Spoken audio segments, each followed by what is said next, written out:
Vimansa.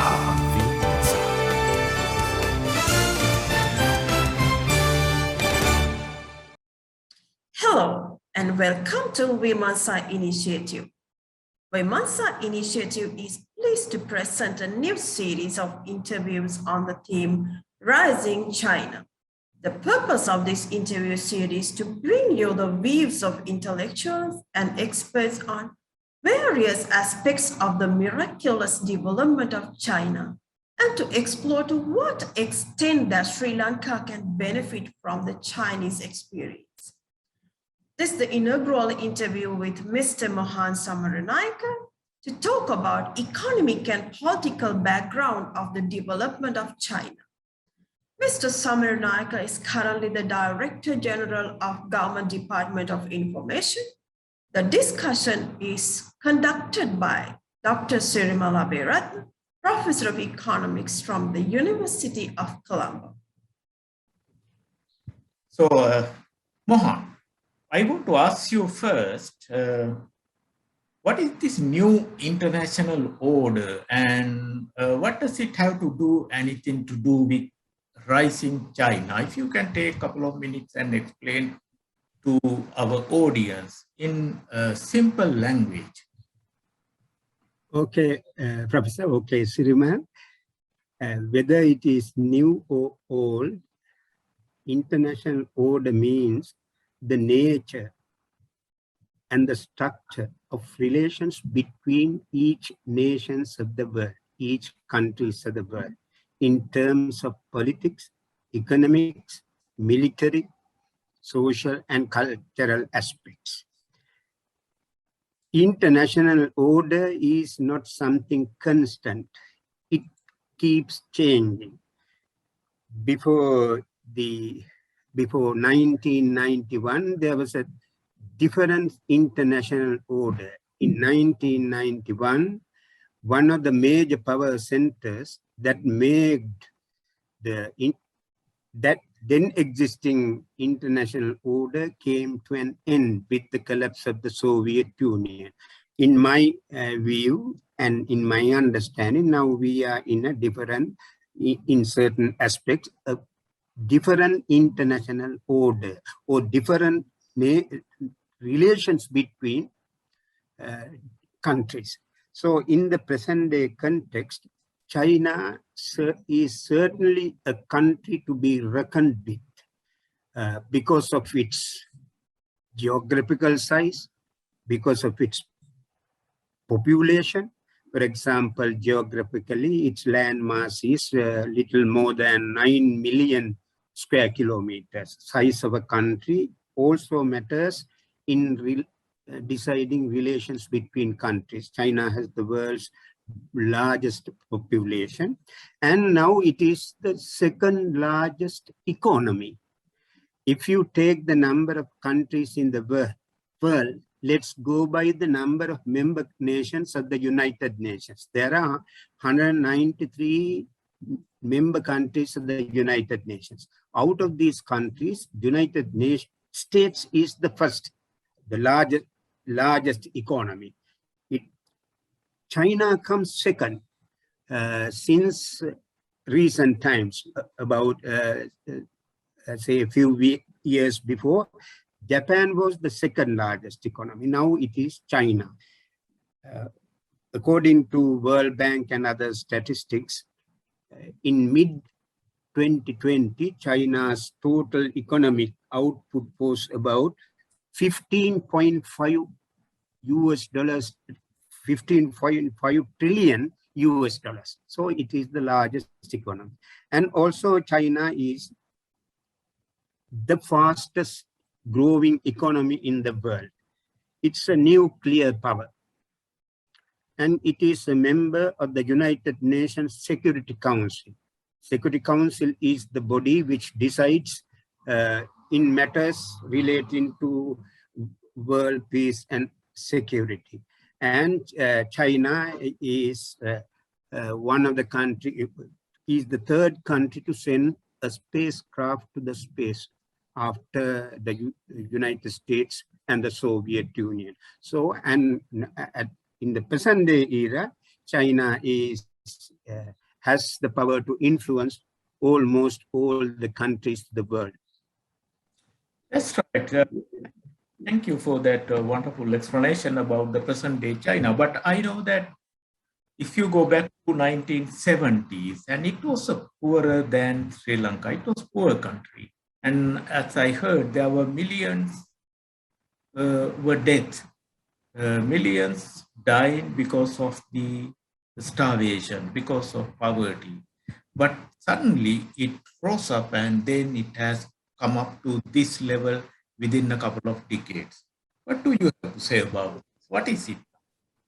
Now, there are different views about this situation that prevailed in China before 1970s. These versions were mostly based on the ideological perspectives. So to my knowledge, China, even in the past, I mean before 1949 revolution, for many millennia, China was a major country in the world community. It boasts of one of the major human civilization that emerged in the fertile valleys of Yellow River. And in the past, it has contributed many new innovations to the world community.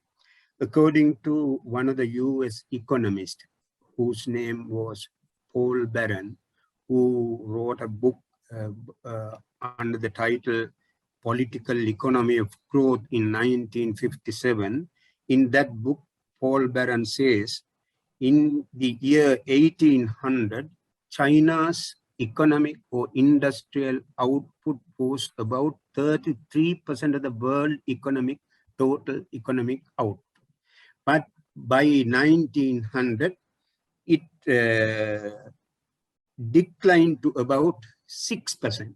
By 1950, it further declined to about 3%, according to Paul Barron. There are other such estimations by certain economists. So after, as Mao said, after a century of humiliation, Chinese Revolution, led by the Chinese Communist Party, which was guided by Chairman Mao Zedong, triumphant in 1949. On 1st October 1949, Chairman Mao Zedong declared, finally, Chinese people have stood up. Since then, China began its forward march. According to their terminology, the construction of socialism in China. It was a arduous journey. China, during this period, China made so many blunders. But by 1970s, let's say 1976, that was the year in which Chairman Mao died. By 1976, China's life expectancy, literacy rates, child mortality improved vastly when compared to the situation that prevailed in 1950. But as you said, Professor, true, but even at the time of the Chairman Mao, yes, there was starvation. People, a large part of the population remain in dire poverty, extreme poverty. That is why after Mao's death, the person who came into power, really after Mao's death, it was Huo Guofen who became the leader of China. But just 1 or 2 years later, in 1978, Deng Xiaoping became according to Western media, the strong man of China. It was he who initiated this modernization of China. It was after this modernization program, China was able to achieve an impressive economic growth. At the same time, gradually, while making certain mistakes, gradually China was able to eradicate extreme poverty. According to the studies that I made, in February 2021, not very long ago, Chinese government declared that it has eradicated extreme poverty. In the year 2020, I remember the current UN Secretary General Antonio Guterres visited China. During that visit, he said, "Every time I visit China, I am stunned by the speed of change and progress." So there are evidence to say after this modernization program, China achieved tangible results that we discussed at the beginning. Thank you, Mohan. Now, today, when we look at China, as you rightly mentioned, that actually it is changing. Every day, if you keep watching Chinese changes, Chinese development, every day it is changing. And if you miss it for 1 year, there has been a lot of things change that you would observe. Now, today, it is a country that can influence, that can stand on par with the world powers, influencing the entire world, as you said at the beginning. And what was the basic, if you categorize all these things into a couple of points, what was the very basic fundamental thing that underlying this Chinese success? Okay, and Siriman, I need to add one or more 2 points to what I said before.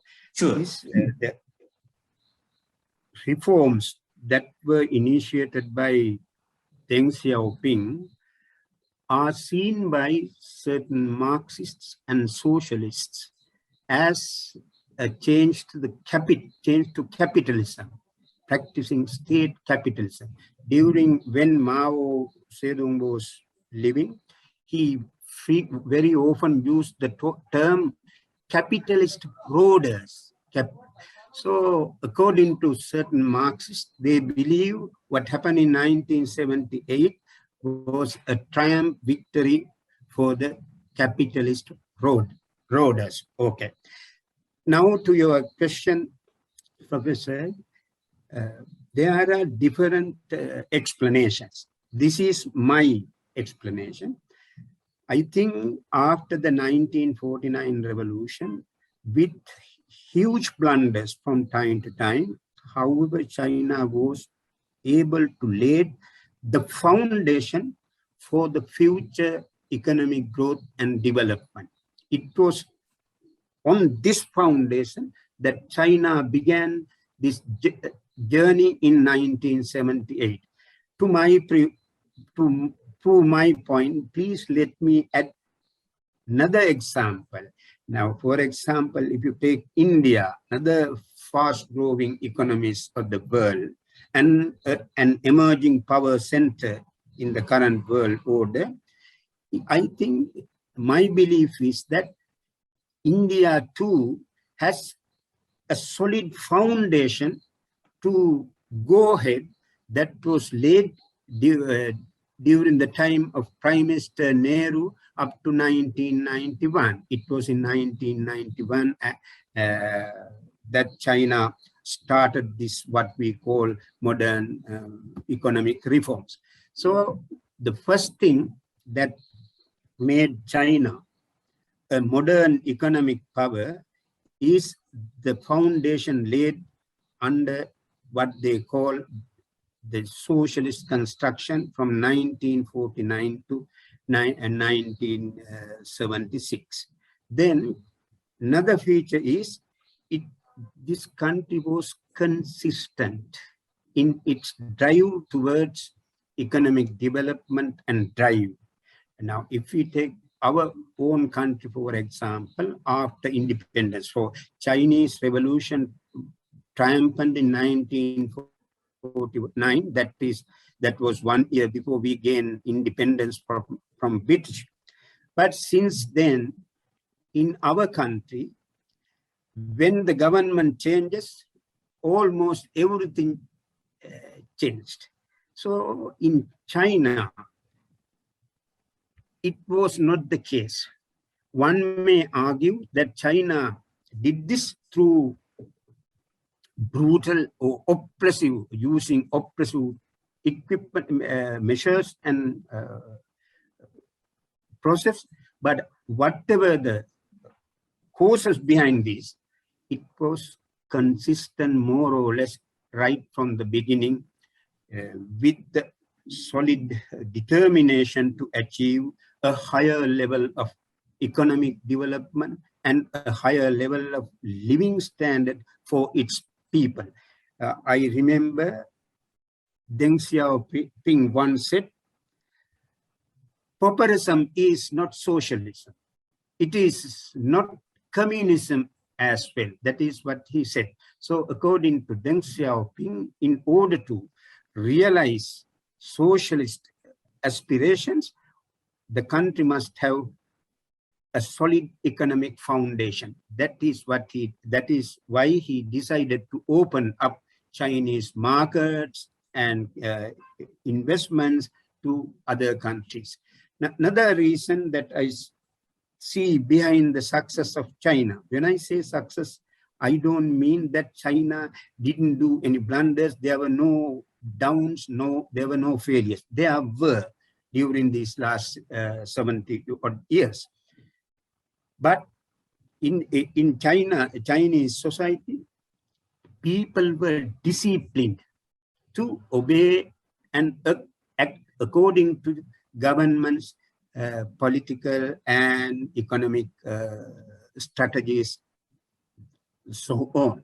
Now, during Mao's time, when Mao initiated the cultural revolution, some described it as a disaster. However, when he launched his cultural revolution, there were millions followers. Likewise, in China, when the government initiated economic development drive, yes, people fell in line with the government, unlike in our own country.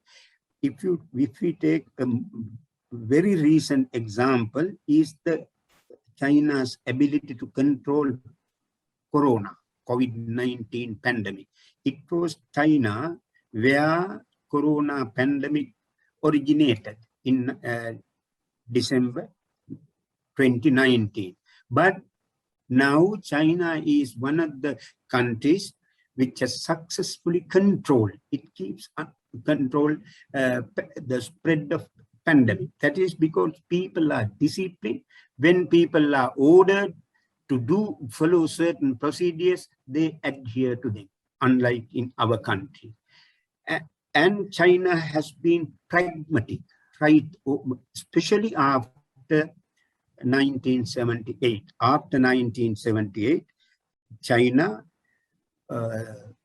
dropped some dogmatic perceptions, ideologies, and adopted very pragmatic,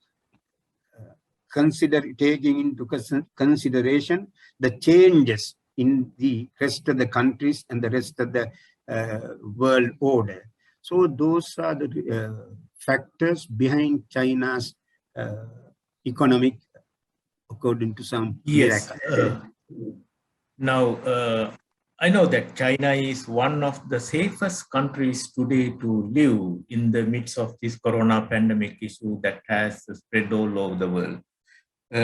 I also want to ask you your view about, now you know that we have a very good relationship with China, and we have a historical relationship, but at the same time, because of this particular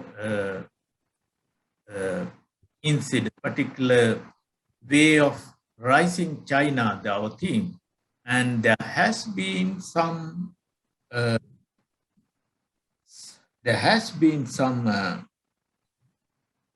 power rivalries in the region, particularly in this Asian region, and Indian Ocean is also a location where this rivalry takes place. Now, in the midst of these international rivalries and geopolitical rivalries within the region, how do you see that we should manage our relationship?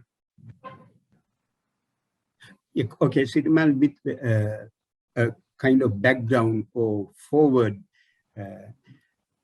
at the beginning, I need not tell this to you. When China emerged as a dominant economic power and also a considerable military power as well, the traditional power centers were on decline. For example, in 1950, United States economic output was half of the world's economic output. That is 50% of the world economic output. Now it is about, say, around 20 or 21%.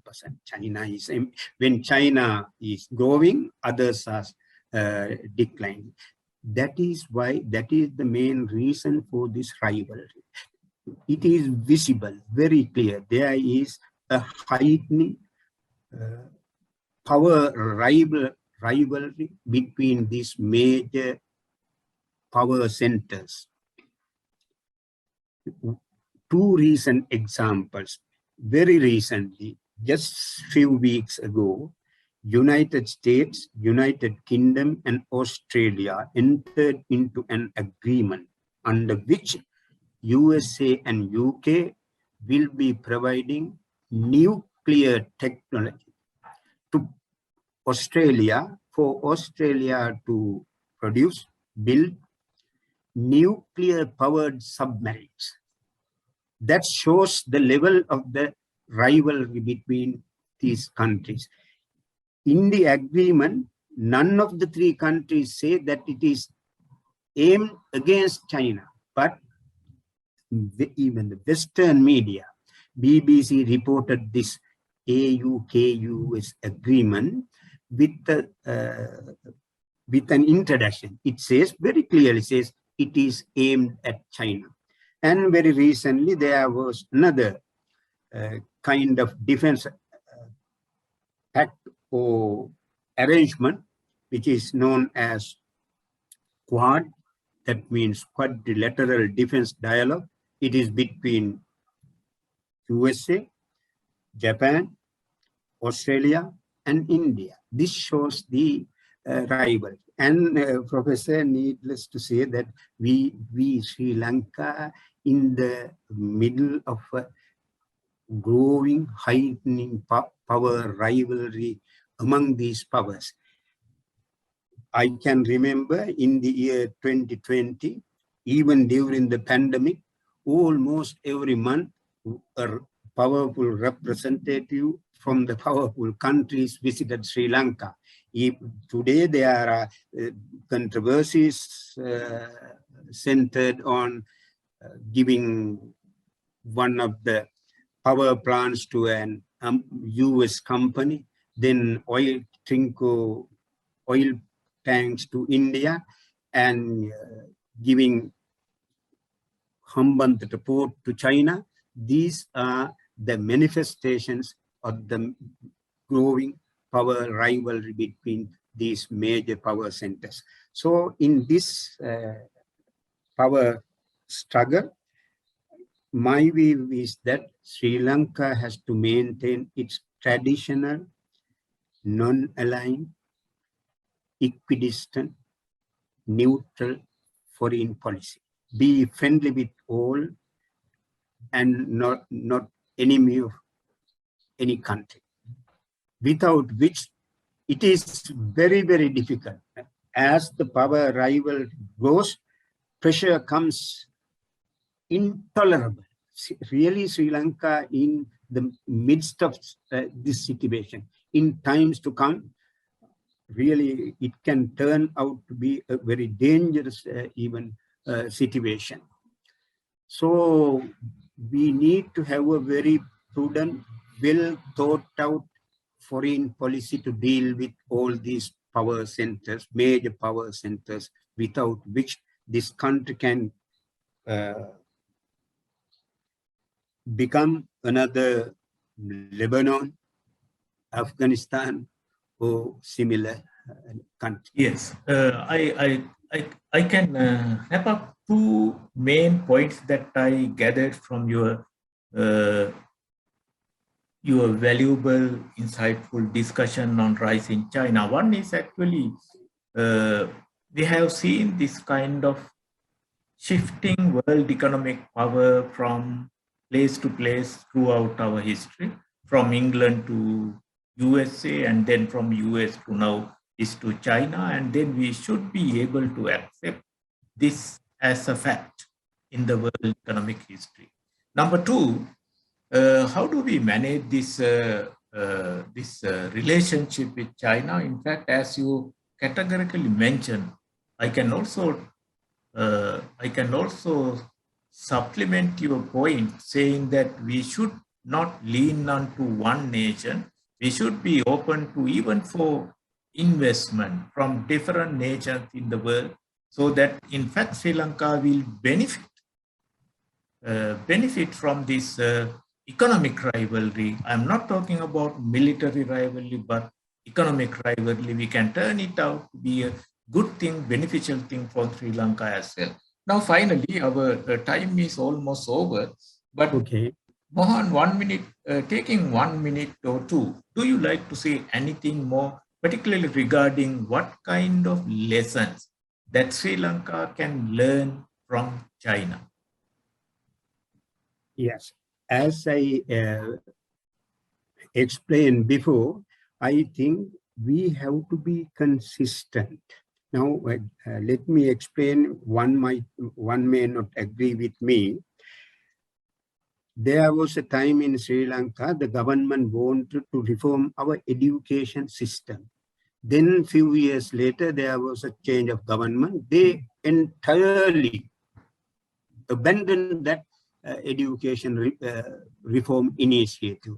I think we have to be consistent, at least in basic fundamental spheres of economic and social life, without which we cannot go forward. Now, if you take a country like South Korea, everyone knows that in 15, South Korea was considered as a wretched country.